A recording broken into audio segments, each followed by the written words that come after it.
সবাইকে স্বাগত। আজ আমরা বৈশেষিক দর্শন নিয়ে আলোচনা করব।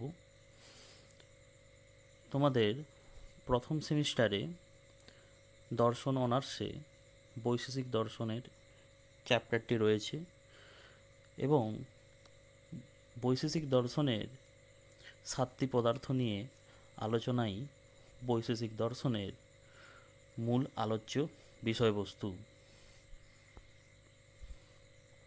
প্রথমে জানতে হবে বৈশেষিক দর্শনের প্রতিষ্ঠাতাকে। বৈশেষিক দর্শনের প্রতিষ্ঠাতা হলেন মহর্ষি কণাদ। মূল গ্রন্থ বৈশেষিক সূত্র। এই দর্শন অপর নামগুলি হল কণাদ দর্শন, ঔলুক্য দর্শন, কাশ্যপীয় দর্শন, কণভুক বা কণভক্ষ, কণাদ দর্শন। এই দর্শনের নামকরণে বৈশেষিক হলো এর কারণ হলো বিশেষ পদার্থের ওপর অধিক গুরুত্ব আরোপ করার জন্য এই দর্শন বৈশেষিক দর্শন নামে পরিচিত। বৈশেষিক দর্শনে কতগুলো গ্রন্থ রয়েছে, যেমন সপ্ত পদার্থ, এটার রচয়িতা হলেন শিবাদিত্য। দধীতি টিকা বা পদার্থ তত্ত্ব নিরূপম, যার রচয়িতা হলেন রঘুনাথ শিরোমণি। ভাষা পরিচ্ছেদ বিশ্বনাথ ন্যায় পঞ্চানন। তর্ক সংগ্রহ অন্নং ভট্ট। উদয়নের কিরণাবলী, বল্লভাচার্যের ন্যায় লীলাবতী, শ্রীধরের ন্যায় কন্দলী, চন্দ্রনাথের বৃত্তি, শঙ্করের বৈশেষিক সূত্র স্পস্কার, ভট্ট বাদিতন্ত্রের কণাদ সূত্র নিবন্ধ, প্রশস্তপাদাচার্যের পদার্থ ধর্ম সংগ্রহ। ন্যায় ও বৈশেষিক দর্শন সমানতন্ত্র হলেও এদের মধ্যে কিন্তু পার্থক্য লক্ষণীয়। নৈয়ায়িকরা প্রমাণ চতুষ্টয়বাদী, অর্থাৎ প্রত্যক্ষ, অনুমান, উপমান ও শব্দ, এই 4টি প্রমাণ ন্যায় দর্শনের মূল আলোচ্য বিষয়। অপরদিকে বৈশেষিক দর্শনের মূল আলোচ্য বিষয় হবে প্রমেয় বা পদার্থ। ন্যায়শাস্ত্র প্রধানত প্রমাণ শাস্ত্র, কিন্তু বৈশেষিক দর্শন প্রধানত প্রমেয় শাস্ত্র বা পদার্থশাস্ত্র। ন্যায় দর্শনে স্ববিচার বা অনৈকান্তিক, বিরুদ্ধ, প্রকরণসম, অসিদ্ধ ও বাধিত, এই 5 প্রকারের হেত্যাবাসের উল্লেখ আছে, কিন্তু বৈশেষিক দর্শনে অসিদ্ধ, বিরুদ্ধ, সন্নিধ্য, এই 3 প্রকারই হেত্যাবাসের উল্লেখ করা আছে। আবার ন্যায় দর্শনে 16টি পদার্থের কথা বলা হয়েছে, কিন্তু বৈশেষিক দর্শনে 7টি পদার্থের কথা কিন্তু বলা হয়েছে। ন্যায় মতে সমবায় প্রত্যক্ষ সিদ্ধ, কিন্তু বৈশেষিক মতে সমবায়কে জানা যায় অনুমানের দ্বারা। বৈশেষিক পদার্থ তত্ত্বের পদার্থ 7টি। কি কি? দ্রব্য, গুণ, কর্ম, সামান্য, বিশেষ, সমবায় আর অভাব। জগতের সব কিছুই এই 7টা পদার্থের কোনো না কোনোটির কিন্তু অন্তর্গত। বৈশেষিক দর্শনে মোক্ষ লাভের নিমিত্তেই পদার্থের তত্ত্বজ্ঞান আবশ্যক। একে নিঃশ্রেয়স বা মোক্ষ বা পরামুক্তি বলা হয়। আবার পদার্থকে 2 ভাগে ভাগ করা যায়, একটা হচ্ছে ভাব পদার্থ আর একটা হচ্ছে অভাব পদার্থ। ভাব পদার্থ হলো দ্রব্য, গুণ, কর্ম, সামান্য, বিশেষ, সমবায়। ভাট্টমীমাংসক 5 প্রকার কিন্তু পদার্থের কথা মানেন। সেগুলো কি কি? দ্রব্য, গুণ, কর্ম, সামান্য এবং অভাব। আবার প্রভাকর মীমাংসক 8 প্রকার পদার্থের কিন্তু স্বীকার করেন। কি কি? দ্রব্য, গুণ, কর্ম, সামান্য, সংখ্যা, সমবায়, সাদৃশ্য আর শক্তি। আবার বেদান্ত মতে 5 প্রকার পদার্থ রয়েছে, যেটা দ্রব্য, গুণ, কর্ম, সামান্য এবং অভাব। প্রথমে আমরা দ্রব্য নিয়ে আলোচনা করব। প্রথম পদার্থ হচ্ছে দ্রব্য পদার্থ। মহর্ষি কণাদের মতে ক্রিয়া গুণবৎ সমবায় কারণম ইতি দ্রব্য লক্ষণ, অর্থাৎ যে পদার্থ ক্রিয়া বা গুণের আশ্রয় অথবা যা গুণ ও কর্মের সমবায় কারণ হয় তাকেই বলা হয় দ্রব্য। আবার অন্নং ভট্ট বলেছেন দ্রব্যত্ব জাতিমত্তাৎ গুণবত্তং বা দ্রব্য সামান্য লক্ষণম, অর্থাৎ যাতে দ্রব্যত্ব জাতি থাকে তাই হলো দ্রব্য, অথবা যাতে গুণ থাকে তাই হচ্ছে দ্রব্য। তাহলে দ্রব্যত্ব জাতিমত্ব অথবা গুণত্ব দ্রব্যের কি? সামান্য লক্ষণ। আবার প্রশস্তবাদের মতে দ্রব্যত্ব বত্তং হলো দ্রব্য। ন্যায় বৈশেষিকরা বলেছেন একমাত্র উৎপত্তির ক্ষণেই কিন্তু দ্রব্য নিষ্ক্রিয় এবং নির্গুণ অবস্থায় থাকে। আবার দ্রব্যকে 2 ভাগে ভাগ করা যায়, একটা হচ্ছে নিত্য আর একটা হচ্ছে অনিত্য দ্রব্য। নিত্য দ্রব্যগুলো কি কি? ক্ষিতি, অপ, তেজ মরুত এই চারটি দ্রব্যের পরমাণু এবং আকাশ কাল দিক আত্মা ও মন এগুলি হলো কিন্তু নিত্য দ্রব্য। এদের উৎপত্তি এবং বিনাশ নেই। নিত্য দ্রব্যগুলি প্রত্যক্ষের কিন্তু অগোচর। নিত্য দ্রব্যগুলি নিরায়ব। অনিত্য দ্রব্যগুলোকে কি স্থূল ক্ষিতি, স্থূল অপ, স্থূল তেজ, স্থূল মরুত হলো কি অনিত্য দ্রব্য। এদের উৎপত্তি এবং বিনাশ আছে। অনিত্য দ্রব্যগুলি পরমাণুর সংযোগ কিন্তু উৎপন্ন হয়। মহর্ষি কোনাদের মতে দ্রব্য 9টি: ক্ষিতি, অপ, তেজ, মরুত, বোম, কাল, দিক, আত্মা ও মন। এদের মধ্যে ভূত দ্রব্য হলো 5টি: ক্ষিতি, অপ, তেজ, মরুত ও বোম। মূর্ত দ্রব্য হচ্ছে ক্ষিতি, অপ, তেজ, মরুত ও মন। ভূত এবং মূর্ত উভয় প্রকার হলো ক্ষিতি, অপ, তেজ, মরুত। মূর্ত দ্রব্য কিন্তু ভূত নয়, সেটা হচ্ছে মন। আর মূর্ত ও ভূত দ্রব্য কোনোটিই নয়, সেগুলো হচ্ছে দিক, কাল আর আত্মা। আমরা যদি ন্যায় দর্শনে যাই, ন্যায় দর্শনে পদার্থ হচ্ছে 16টা। সেগুলো কি কি? প্রমাণ, প্রমেয়, সংশয়, প্রয়োজন, দৃষ্টান্ত, সিদ্ধান্ত, অবয়ব, তর্ক, নির্ণয়, বাত, জল্প, বিতণ্ডা, হেত্যাবাস, ছল, জাতি এবং নিগ্রহ স্থান। তাহলে দ্রব্যকের প্রথম যেই বিভাগটা আছে সেটা হচ্ছে পৃথিবী বা ক্ষিতি, তাকে বলা হয় ক্ষিতি। ক্ষিতি প্রথম যে পয়েন্ট আমাদের আলোচনা করতে হবে যে 9টা দ্রব্যের মধ্যে ক্ষিতি হচ্ছে কি প্রথম দ্রব্য হিসেবে বিবেচ্য। ক্ষিতির লক্ষণ কি? ক্ষিতির লক্ষণ হচ্ছে গন্ধবত্ত। ক্ষিতিতে মোট 14টি গুণ আছে। কি কি? গন্ধ, রূপ, রস, স্পর্শ, সংখ্যা, পরিমাণ, পৃথকত্ব, সংযোগ, বিভাগ, পরত্ব, অপরত্ব, গুরুত্ব, দ্রব্যত্ব, সংস্কার, বেগ ও স্থিতিস্থাপক। পৃথিবী 2 প্রকার। কি কি? একটা নিত্য পরমাণুরূপ ক্ষিতি আর একটা হচ্ছে অনিত্য স্থূলরূপ ক্ষিতি, এটা হচ্ছে অনিত্য। অনিত্য ক্ষিতি আবার 3 প্রকার, যথা শরীর, ইন্দ্রিয় এবং বিষয়। শরীর রূপ ক্ষিতি আবার 2 প্রকার, যথা হচ্ছে কি জনিজ এবং অজনিজ। জনিজ শরীর রূপ ক্ষিতি আবার 2 প্রকার, একটা হচ্ছে জরায়ুজ আর একটা হচ্ছে অন্ডজ। এরপরে দেখো অনিজ শরীর, অজনিজ শরীর রূপে ক্ষিতি হচ্ছে 2 প্রকার, একটা হচ্ছে ছেদজ আর একটা হচ্ছে উদ্ভিদজ। এরপরে যে পদার্থ আছে সেটা হচ্ছে অপ। অপ মানে কি? জল। 9টি দ্রব্যের মধ্যে জল হচ্ছে দ্বিতীয় দ্রব্য। জলের লক্ষণ হচ্ছে শীত স্পর্শবর্ত। জলের গুণ হলো 14টি। কি কি? স্নেহ, রূপ, রস, স্পর্শ, সংখ্যা, পরিমাণ, পৃথকত্ব, সংযোগ, বিভাগ, পরত্ব, অপরত্ব, গুরুত্ব, দ্রব্যত্ব, সংস্কার। এর মধ্যে বেগ এবং স্থিতিস্থাপক। আবার জল হচ্ছে 2 প্রকার, একটা নিত্য পরমাণু রূপে জল আর একটা অনিত্য স্থূল রূপে জল। অনিত্য জল আবার 3 ভাগে ভাগ করা যায়, একটা শরীর, ইন্দ্রিয়, বিষয়। আর তেজ হচ্ছে অপের পরবর্তী দ্রব্য। এর পরের দ্রব্য হচ্ছে তেজ। তেজ হলো কি অপের পরবর্তী দ্রব্য। তাহলে 9টি দ্রব্যের মধ্যে তৃতীয় দ্রব্য কি? তেজ। তেজ মানে কি? আগুন। আগুনের লক্ষণটা কি? উষ্ণ স্পর্শবর্ত। তেজে মোট 11টি গুণ থাকে: রূপ, স্পর্শ, সংখ্যা, পরিমাণ, পৃথকত্ব, সংযোগ, বিভাগ, পরত্ব, অপরত্ব, দ্রব্যত্ব, সংস্কার।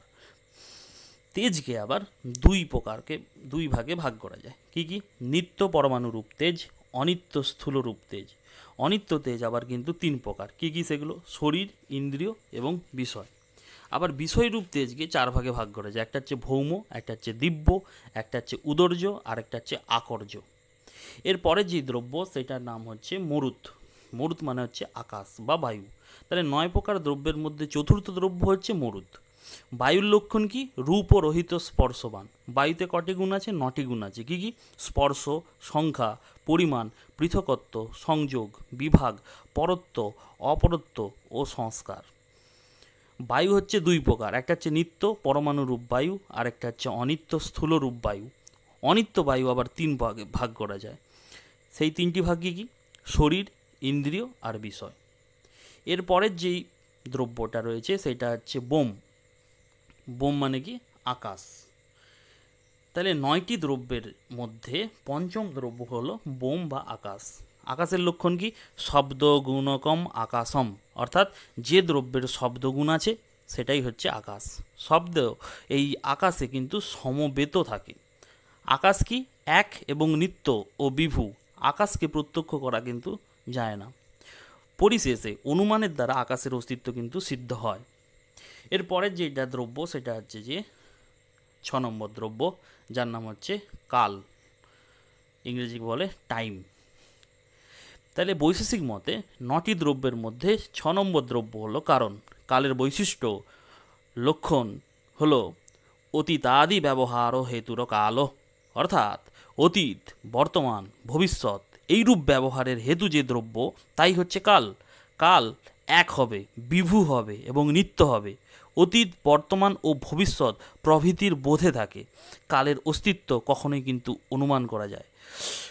বৈশেষিক মতে কাল হলো এক, কাল হলো সব কিছুর হচ্ছে আধার। এরপরের যেই দ্রব্য রয়েছে তাকে বলবো দিক। দিক হচ্ছে বৈশেষিক দর্শনে 7ম দ্রব্য। দিকের লক্ষণে বলা হয়েছে প্রাচ্যাদি ব্যবহার ও হেতুর দিকও, অর্থাৎ প্রাচী মানে পূর্ব, প্রতীচী মানে পশ্চিম, উদীচী মানে উত্তর, অবাচী মানে দক্ষিণের কাছে দূরে প্রভৃতি ব্যবহারের হেতু যে দ্রব্য তাই হলো দিক। দিক হলো এক, নিত্য এবং বিভু দ্রব্য। কাছে দূরে, পূর্ব পশ্চিমে ইত্যাদি শব্দ ব্যবহারে হেতু রূপে দিকের অস্তিত্ব কিন্তু অনুমান করা যায়। দিক সকল কার্যের প্রতি নিমিত্ত কারণ হয়। এরপরে আমরা তার পরের দ্রব্য রয়েছে আত্মা। আত্মা নিয়ে আলোচনা করব। বৈশেষিক স্বীকৃত 9টি দ্রব্যের মধ্যে 8ম দ্রব্য হলো আত্মা। আত্মার লক্ষণ কি? জ্ঞানাধিকরণম আত্মা, অর্থাৎ আত্মা হলো জ্ঞানের অধিকরণ বা আশ্রয়। জ্ঞান বা চৈতন্য আত্মার একটি গুণ। আত্মা 2 প্রকার, জীবাত্মা আর হচ্ছে পরমাত্মা। জীবাত্মার জ্ঞান অনিত্য কিন্তু পরমাত্মার নিত্য জ্ঞানবান। পরমাত্মা বা ঈশ্বর অতীন্দ্রিয়দর্শী, অনাদি, অসীম, সর্বজ্ঞ ও সর্বশক্তিমান। জগতের নিমিত্ত কারণ রূপে পরমাত্মার অস্তিত্ব অনুমান করা যায়। এরপরে যেই দ্রব্যটা আসছে সেটা হচ্ছে মন, সবার শেষ দ্রব্য। বৈশেষিক মতে 9টি দ্রব্যের মধ্যে 9ম বা অন্তিম দ্রব্য হচ্ছে মন। মনের লক্ষণ হচ্ছে স্পর্শরহিতত্বে সতি ক্রিয়াবর্তনম মনস লক্ষণম, অর্থাৎ যা স্পর্শ শূন্য কিন্তু ক্রিয়াবান তাই হলো মন। মনের মধ্যে 8টি গুণ থাকে, যথা সংখ্যা, পরিমাণ, পৃথকত্ব, সংযোগ, বিভাগ, পরত্ব, অপরত্ব ও সংস্কার। ব্যাকেট কিন্তু বেগ। তাহলে মন হলো অন্তরিন্দ্রিয়, সুখ, দুঃখ এই সমস্ত প্রত্যক্ষ বা উপলব্ধির সাধন হলো মন। মন নিত্য, অতীন্দ্রিয় এবং অনুপরিমাণও। মনের অস্তিত্ব কিন্তু অনুমান সিদ্ধ। ভাট্ট মীমাংসক ও পাতঞ্জল একে কি বলেছে? বিভু পরিমাণ হিসাবেও কিন্তু স্বীকৃতি দিয়েছে। এরপরে বৈশেষিকের দর্শনে তারপরের যে পদার্থ সেটা হচ্ছে গুণ পদার্থ। বৈশেষিক সম্মত 6টি ভাব পদার্থের মধ্যে দ্বিতীয় ভাব পদার্থ হচ্ছে গুণ। গুণের লক্ষণে বলা হয়েছে দ্রব্যাশ্রয়া অগুণবান সংযোগ বিভাগস্যে কারণম অনপেক্ষ ইতি গুণ লক্ষণম, অর্থাৎ বা দ্রব্যাশ্রয়ী, অগুণবান এবং সংযোগ ও বিভাগের নিরপেক্ষ, সংযোগ বিভাগের অনপেক্ষ কারণ তাই কিন্তু গুণ। বৈশেষিক মতে 24টি গুণ আছে। কি কি? রূপ, রস, গন্ধ, স্পর্শ, সংখ্যা, পরিমাণ, পৃথকত্ব, সংযোগ, বিভাগ, পরত্ব, অপরত্ব, বুদ্ধি, সুখ, দুঃখ, ইচ্ছা, দেশ, প্রযত্ন, গুরুত্ব, দ্রব্যত্ব, স্নেহ, সংস্কার, ধর্ম, অধর্ম এবং শব্দ। এই 24টা গুণ বিশেষ গুণ, অন্য একটি সামান্য গুণ। মূর্ত দ্রব্যের গুণ হচ্ছে 10টা: রূপ, রস, গন্ধ, স্পর্শ, পরত্ব, অপরত্ব, গুরুত্ব, দ্রব্যত্ব, স্নেহ, সংস্কার এবং বেগ। আবার অমূর্তের দ্রব্যের 10টি গুণ আছে। কি কি? বুদ্ধি, সুখ, দুঃখ, ইচ্ছা, দেশ, প্রযত্ন, ধর্ম, অধর্ম, সংস্কার, যেটাকে আমরা ভাবনা বলি, শব্দ। মূর্ত এবং অমূর্ত উভয় প্রকারই দ্রব্যের গুণ হচ্ছে আবার 5টা। কি কি সেগুলো?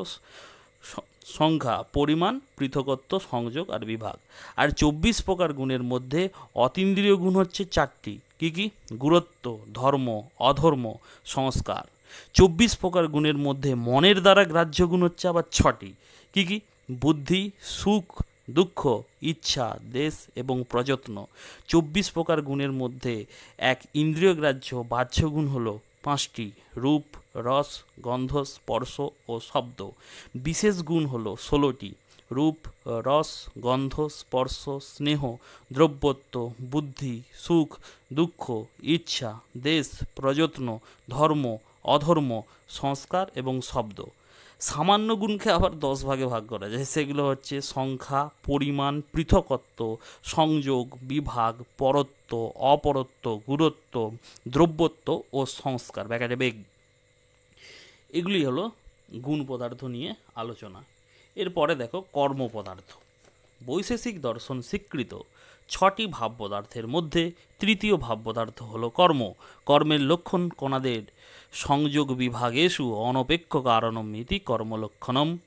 অন্নং ভট্টের মতে কর্মের লক্ষণ হলো চলমাত্মতম কর্ম, অর্থাৎ কর্ম হলো চলন বা গতিস্বরূপ। ন্যায় বৈশেষিক মতে কর্ম হলো 5 প্রকার: উৎক্ষেপণ, অবক্ষেপণ, আকুঞ্চন আর প্রসারণ আর গমন। উৎক্ষেপণটা কি? পদার্থের ঊর্ধ্বমুখী বা অতি সঞ্চারক ক্রিয়া হলো উৎক্ষেপণ। অবক্ষেপণ কি? বস্তুর নিম্নমুখী অতি সঞ্চারক ক্রিয়া হলো অবক্ষেপণ। আকুঞ্চনটা কি? দ্রব্যের অংশগুলিকে সংকুচিত করাই হলো আকুঞ্চন। যেমন একটি বায়ুপূর্ণ বেলুনকে যদি আমি বায়ুশূন্য করার যে প্রক্রিয়া, এটা হচ্ছে আকুঞ্চন। প্রসারণটা কি? প্রসারণ হলো সেই ক্রিয়া যার দ্বারা শরীরের দূরবর্তী দেশের সঙ্গে শরীরের অবয়বের সংযোগটা হয়। উদাহরণ কি? একটি বায়ুশূন্য বেলুনকে যদি বায়ুপূর্ণ করে তাহলে এই ক্রিয়াটি হলো প্রসারণ। ঠিক আছে, এই উদাহরণটা কে দিয়েছে? অন্নং ভট্ট দিয়েছে। আবার গমনটা কি? গমনটা হচ্ছে অনিয়ত দেশে সংযোগের অনুকূল ব্যাপার। প্রশস্তবাদের মতে কর্ম হচ্ছে কিন্তু আবার 2 প্রকার, একটা হচ্ছে সংপ্রত্যক্ষ আর একটা কিন্তু অসংপ্রত্যক্ষ। এইবার চতুর্থ ভাব পদার্থ হচ্ছে সামান্য। কণাদ সামান্যের সংজ্ঞায় বলেছেন সামান্যং বিশেষ ইতি বুদ্ধপেক্ষম। প্রশস্তবাদের মতে অনুবৃত্তি প্রত্যয় কারণম সামান্যম। অন্নং ভট্টের মতে নিত্যমেকম অনেকানুগতম সামান্যম। উদয়নের মতে সামান্যম নাথং ভাবং স্বাভাবিক অনাগন্তুক ধর্ম সামান্যম ইত্যর্থ। বিশ্বনাথের মতে নিত্যত্বে সতী অনেক সমবেততম। এতগুলো সামান্যের লক্ষণ আছে, বিভিন্ন ইন্ডিয়ান ফিলোসফাররা কিন্তু দিয়েছে। প্রথমে কণাদ বলল, তারপরে প্রশস্তবাদ, তারপরে অন্নং ভট্ট, উদয়ন কি বলল, বিশ্বনাথ কি বলল, সেটা কিন্তু বলতে হবে। বৈশেষিক মতে সামান্য কি? এক ও নিত্য। অনুগত ব্যবহার ব্যাখ্যার জন্য সামান্য কিন্তু স্বীকার করা হয়। সামান্য হলো কয় প্রকার? পরসামান্য। পরসামান্যটা কি? যে সামান্য সমস্ত জাতির ব্যাপক, সেটাই হচ্ছে পরসামান্য। যেমন সত্তা সব দিকে বেশি ব্যাপক হয়। এরপরে কি? অপর সামান্য। যে সামান্য কোনো জাতির ব্যাপক নয়, অন্য জাতির ব্যাপ্যই, শুধু তাকে বলা হয় অপর সামান্য। যেমন ঘটত্ব। পরাপর সামান্যটা কি? যে সামান্য কোনো এক সামান্যের তুলনায় ব্যাপ্য, কোনো এক সামান্যের তুলনায় ব্যাপক, তাকে বলা হয় পরস্পর সামান্য। যেমন কি? দ্রব্যত্ব। সামান্য সম্বন্ধীয় 3টা মতবাদ আছে। কি কি? বৌদ্ধদের মতবাদ হচ্ছে নামবাদ বা অপোহবাদ। জৈনদের মতবাদ হচ্ছে সামান্য সম্পর্কে মতবাদকে বলা হয় প্রত্যয়বাদ। আর বৈশেষিক মতে বস্তুবাদ বলে। জাতিবাদক হচ্ছে 6টি। উদয়ন কিরণাবলীতে বলেছেন। কি কি?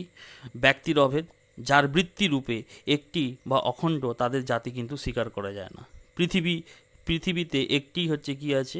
চন্দ্রত্ব, সূর্যত্ব, আকাশত্ব আছে। এটা হচ্ছে ব্যক্তির অভেদ। তুল্যত্ব জিনিসটা কি?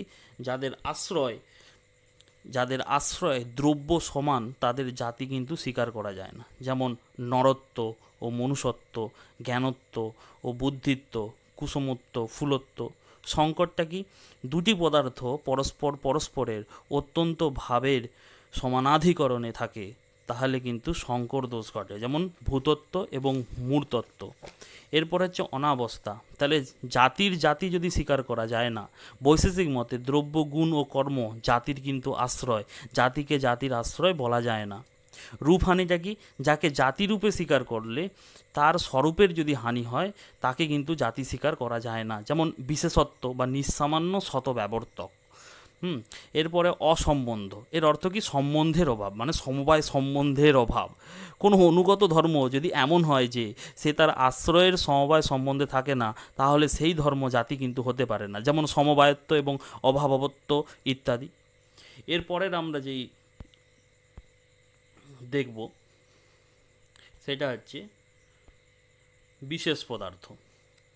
বিশেষ পদার্থ কি? দেখো, যে বৈশেষিক দর্শনে 6টি ভাব পদার্থের মধ্যে পঞ্চম ভাব পদার্থ হলো বিশেষ।